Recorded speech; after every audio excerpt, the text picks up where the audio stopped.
এই জন্য যুবক ভাইরা আমার নবী বলেন, এ মঈনুদ্দিন, আমি তোমাকে হিন্দুলের বেলায়তি দান করলাম। এবার তিনি কই, হিন্দুল কোথায়? আমার নবীকে তুমি আজমিরে যাবে। কয়, আমার আজমির কোথায়? এই কথা শুয়ে আর উঠার পরে চিন্তা করছেন, আমি কোথায় হিন্দুল, কোথায় মদিনা, কোথায় আজমির, আমি তো চিনি না। আমার নবী, আপনার নবী। পরের দিন তিনি যখন ঘুমাইয়া রইলেন, ঘুমের ঘরে আমার নবী বলতেছে, হ্যাঁ মঈনুদ্দিন, আমার দিকে তাকাও, হিন্দুল আর আজমিরের নকশা আমি নবী করে দিলাম। আল্লাহু আকবার। গাড়ি যেমন চালাই, ম্যাপ দেয়, ম্যাপ অটোমেটিক রাস্তার ম্যাপ গুলো বলে দেয় মানুষের তৈয়ার, মানুষের তৈয়ার। আর আমার নবী, আপনার নবী রাহমাতুল লিল আলামিন রূহানি ম্যাপ মেপে দিলেন, রূহানি ম্যাপ এঁকে দিলেন। এটা রূহানি ব্যাপার, কথা কোন ঠিক কিনা? এবার আমার নবী যখন বললেন, আপনি মঈনুদ্দিন, তুমি এই লোকেশনে তুমি যাইবা, এই লোকেশনে তুমি যাইবা।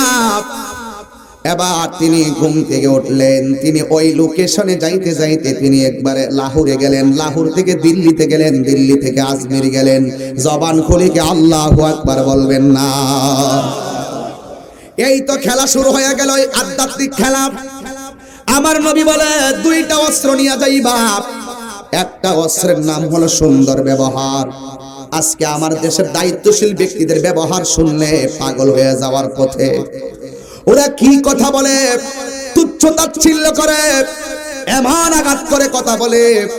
এই জন্য হযরত মঈনুদ্দিন চিশতি আজমিরে গেলেন, যায় এমন একটা জায়গার মধ্যে তিনি বিশ্রাম নিলেন। ওই দেশের মানুষগুলো এসে ডাক দিয়ে কয়, মঈনুদ্দিন, আপনি ডাক দিচ্ছে, তুমি কে? তুমি কার জিকির করো, কার গোলামি করো? মঈনুদ্দিন চিশতি রাহমাতুল্লাহ আলাইহি বলেন, আমি এমন একজনের গোলামি করি যারে আল্লাহ তোমারও, যে আল্লাহ তোমারও বানাইছে আমারও বানাইছে। জোরে কি সুবহানাল্লাহ বলবেন না? উদউ ইলা সাবিলি রাব্বিকা বিল হিকমাতি ওয়াল মাউইজাতিল হাসানা। মানুষদেরকে দুইটা পদ্ধতির মাধ্যমে দ্বীনের পথে আহ্বান করতে হবে। একটা হলো সুন্দর ব্যবহার, আর একটা হলো হিকমত। এবার তিনি বললেন, যিনি তোমারে বানাইছে আমারে বানাইছে, আমি সেই আল্লাহর গোলামি করি। রাখাল ছেলেগুলা রাজাকে বললেন, রাজা গো, আমাদের উটগুলো যেই জায়গায় থাকে, এই জায়গার ভিতরে এমন একজন আগন্তুক ব্যক্তি এসেছে যে অন্য একজনের নামের বন্দনা গায়, আমাদের ধর্মের সঙ্গে মিলে না। এই কথা বলার পরে রাজা ঈশা ডাক দিয়া কয়, তোমার নাম কি? এখানে উট থাকার জায়গা, মানুষ থাকার জায়গা না, এখান থেকে চলে যাও। এবার মঈনুদ্দিন চিশতি প্রথম একটা খেলা দেখাইয়া দিলেন, প্রেমের খেলা। ডাক দেখে, ঠিক আছে, তোমার উঠে বৈশা থাকো, আমি গেলাম। এই কথা বইলা মঈনুদ্দিন চিশতি রাহমাতুল্লাহ আলাইহি যখন চলে গেলেন, হঠাৎ করে দেখা গেল উটগুলো যেই জায়গার মধ্যে বসছে, রাখাল ছেলেগুলা বাইরেও তাদেরকে দাঁড় করাইতে পারে না। জোরে জোরে কি আল্লাহু আকবার বলবেন না?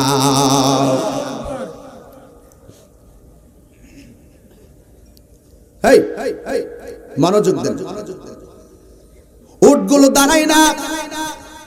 রাখালরা ডাক দিয়া কয়, রাজা গো, আমরা এত আঘাত করলাম, উটগুলো দাঁড়াই না। এবার ওই রাজার মনে একটা রাজমাতার কথা মনে হলো। রাজমাতা বলছিল, পিতৃরাজ, তোর কিন্তু পতন হবে একটা ফকিরের বদদোয়ায়। তোর কিন্তু পতন হবে একটা ফকিরের বদদোয়ায়, অভিশাপে।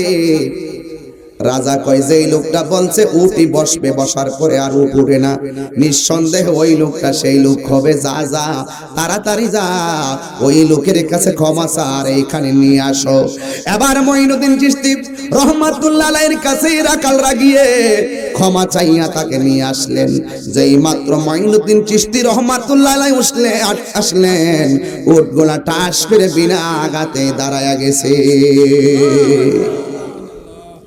আবার মঈনুদ্দিন চিশতিকে ঘায়েল করার জন্য ওই রাজা পিতৃরাজের একটা গণক আছে, কঠিন পাওয়ার জাদুবিদ্যায় পারদর্শী, যার নাম হলো রামদেব। রামদেওরা লাগাইছে তোর যত বিদ্যা আছে সব প্রয়োগ করে তারে পাগল বানাইয়া দিবি। আমার সমাজে দেখবেন ঘরের লগে ঘর প্রতিহিংসা করে তাবিজ করে এমন লোক আছে না নাই?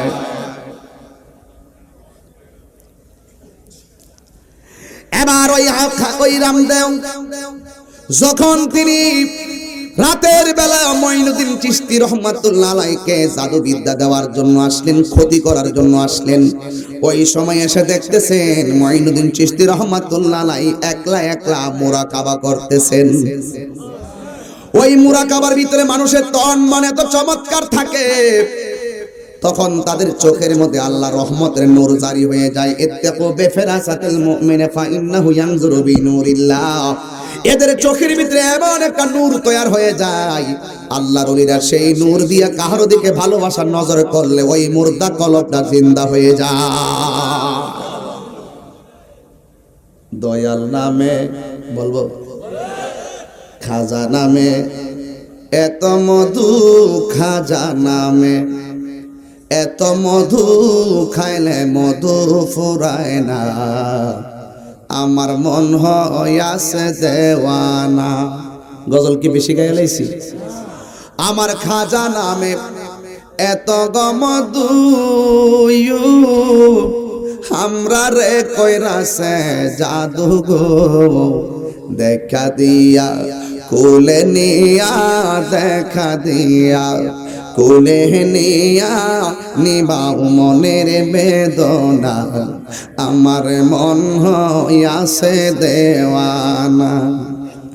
আমার খাজা সারে পাইবার আসে, ঘুরতেছি পাগলের বেশে গো, দেখা দিয়া কুলে নিয়া, দেখা দিয়া কুলে নিয়া, নিবাও মনের বেদনা, আমার মন হইয়াছে দেওয়ানা। আমার মুর্শিদ নামে কন্যা আব্বা আমরা ফারান না মনে আর কি, মুর্শিদ নামে এত মধু, মুর্শিদ নামে খাইলে মধু ফুরায় না, আমার মন হইয়াছে দেওয়া। তোমারে পাইবার আসি,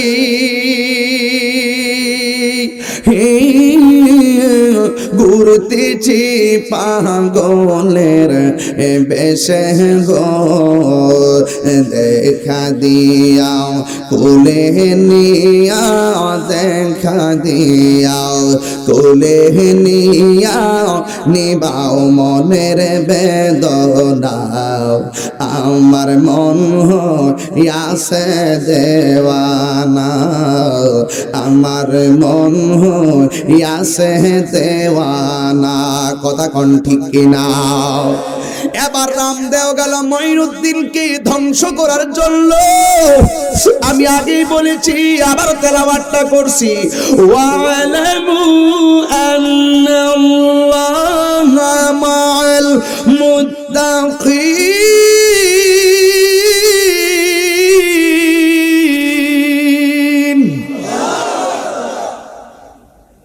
আল্লাহকে যারা ভয় করে তাদের সঙ্গে আমার আল্লাহ চিনেন।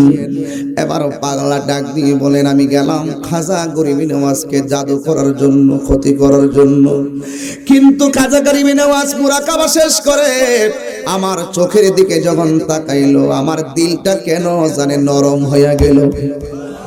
রামদেও ডাক দিয়া বলে, মঈনুদ্দিন আর দেরি করেন না, আমি এসেছিলাম আপনাকে ক্ষতি করার জন্য, আর দেরি কইরেন না, আমারে কালিমা পড়াইয়া মুসলমান বানাইয়া দেন।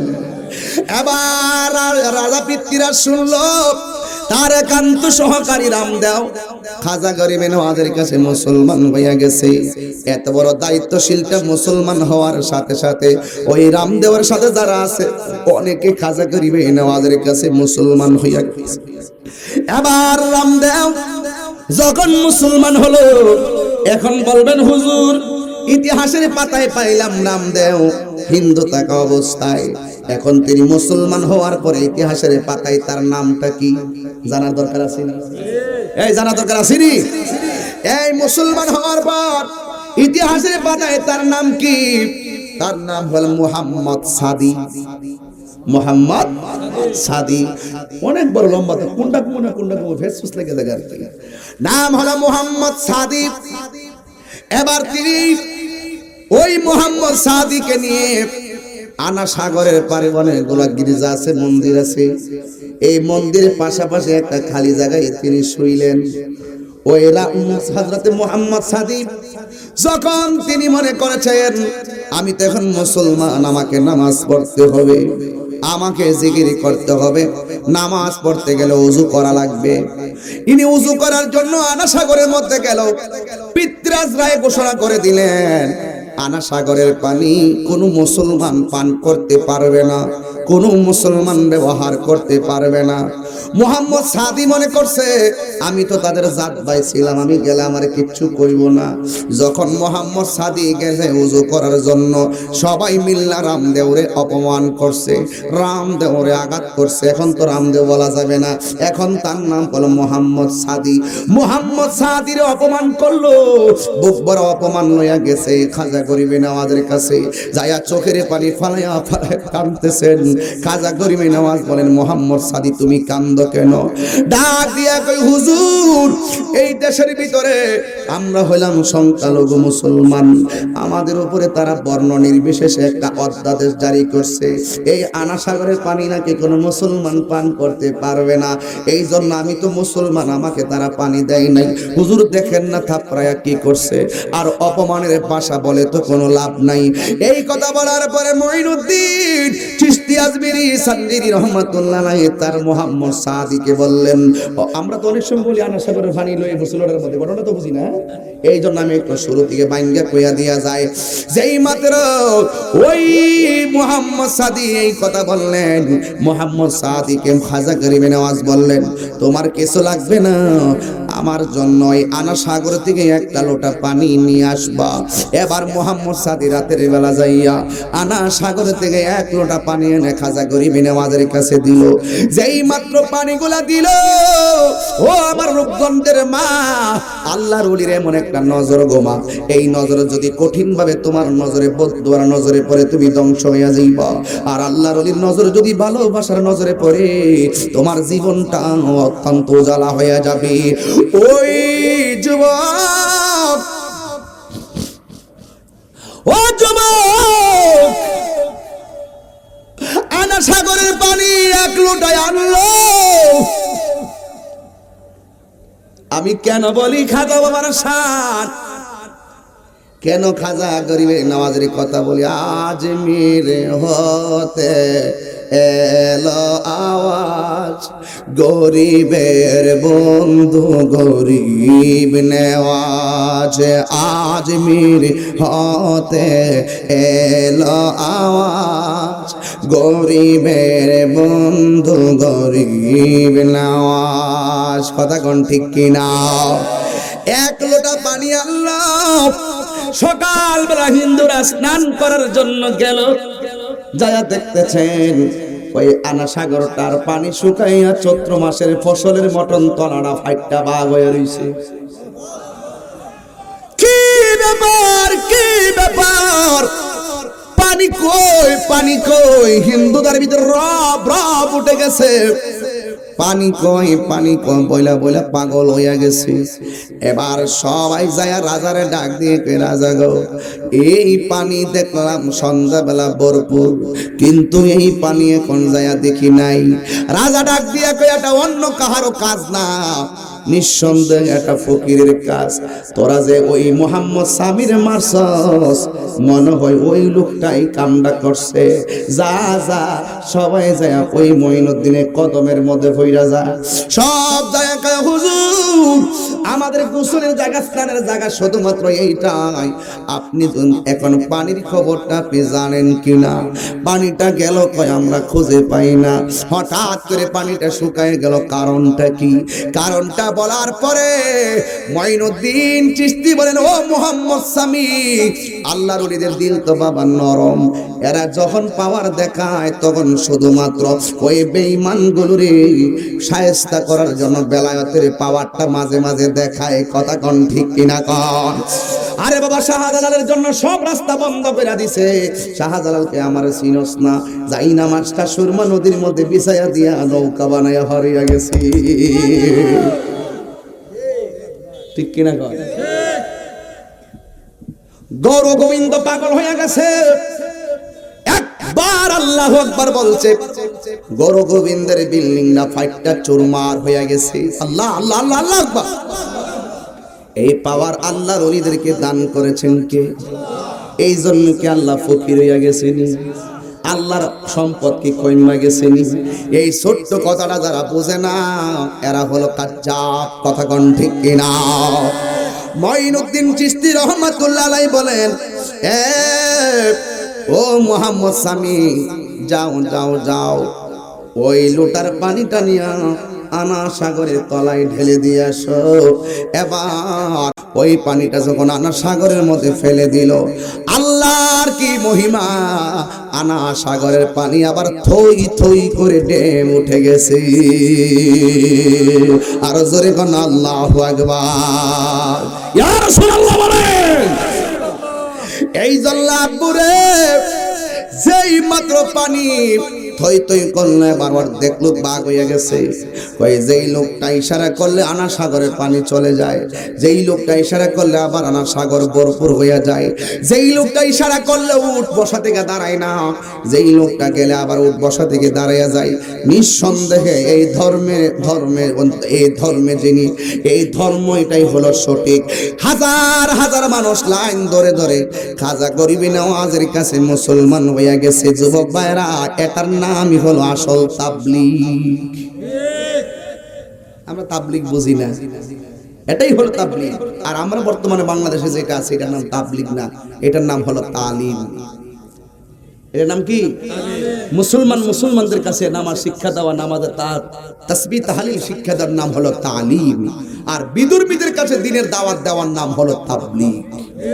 আমি তাবলীগের ভাইদেরকে বলবো, আপনারা নামটা পরিবর্তন করে তালিম দেন, আমাদের আর কোনো সমস্যা থাকবে না। মসজিদে নয়, মসজিদের বাহিরে আপনাকে তাবু গেড়ে ইসলাম প্রচার করতে তো রাসূল অনেক কষ্ট করেছেন। এত সুখ কেন? ফ্যানের বাতাস আর 3 বেলা খাওয়ান।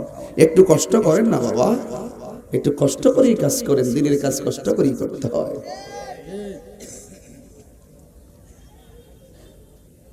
ঠিক কিনা বলেন?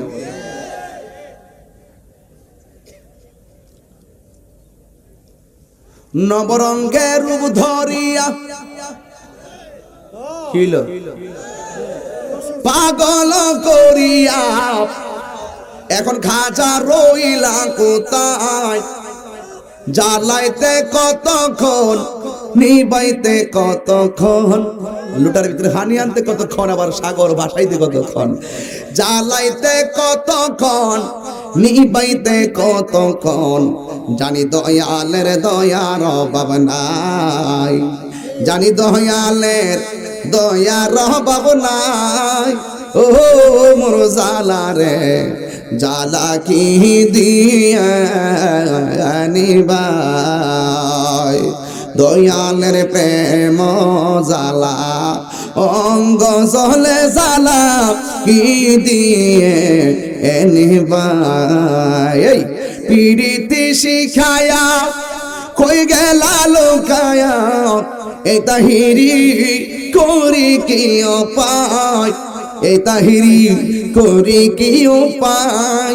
ও মোর জালা রে, জালা কি দিয়ে নিবাই, দয়ালের প্রেম জালা অঙ্গ জলে জালা কি দিয়ে নিবাই। জোরে কি আল্লাহু আকবার বলবেন না?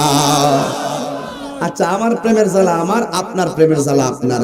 ও গো যার জ্বালায় কে সে জানে, মনের ব্যথা বুঝবে কে মুর্শিদ বিনে। পাইতাম যদি মনের কথা খুইলা কইতাম তাহারে। তা আপনার কথা দিলে আপনি মনের জ্বালা বুঝতেন না, কইতাম আপনি তো মনের জ্বালার মধ্যে নিয়ে ফানি ঢেলে দিবেন। মনের জ্বালা কি ফানি দিলে নিবে? বনের আগুন ফানি দিলে নিবে? মনের আগুন ফানি দিলে নিবে না। কথা কোন ঠিক কিনা? ওরে ওই আগুন নিবে না রে, কি আগুন জ্বালাইলা দয়াল, নিবাইলেও নিবে না রে। কথা তো বোঝে না সবাই। প্রেমের আগুন জলে দ্বিগুণ রে দয়াল, জল দিলে নিবে না। কি কইতাম আপনারা রে? আপনারা ভারেন না দিক লাগে আমার বিরোধিতা করবেন? আপনারা ভাল লেখার কম গাড়ি নিলে হিন্দি গান উপেন গান গায়, কোনো ফতোয়া নাই। উপেন কমেডি করে বহুত বক্তারা, এগুলোর মধ্যে কোনো কিছু নাই।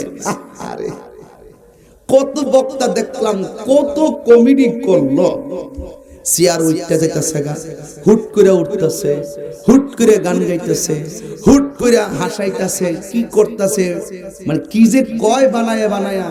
এই কমেডি গুলো আপনাদের চোখে পড়ে না। তাহিরি একটু শান গাইলেই আপনাদের কলিজায় আগুন ধরে যায়। হাত তুলে বলো ঠিক কিনা বলো। আমি কি গান গাই না শান গাই? গভীর চিন্তাই ছন্দ হয়, ছন্দেই সুর হয়, সুরেই প্রেম পয়দা হয়। যেই লেখায় যেই ছন্দে যেই সুরে নবীর মহব্বতের জজবা পাওয়া যায়, সেটা হারাম হতে পারে না, সেটা 14 এলমের সর্তা।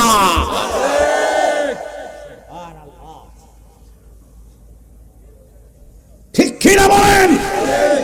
আমি প্রায় মাহফিলেই বলি, আমার শান সুর ছন্দ যদিও লাগে কারো মন্দ, নবীর শান সুর ছন্দ যদিও লাগে কারো মন্দ, যদিও লেগে যায় দ্বন্দ্ব, যদিও লেগে যায় দ্বন্দ্ব, আমার শান আমার সুর সবই যে নবীজির জন্য, সবই যে নবীজির জন্য।